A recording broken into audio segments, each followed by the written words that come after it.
as you can see, I am gluing the handles now together.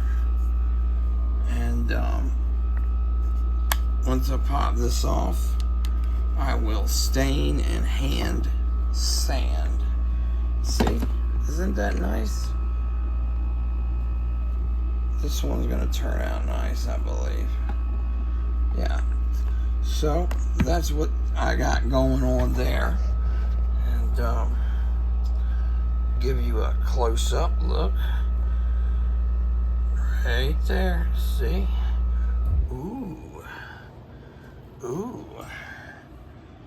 Top down. So, that's what it is. So, that's what I got going on there. And give you a close-up look. Right there.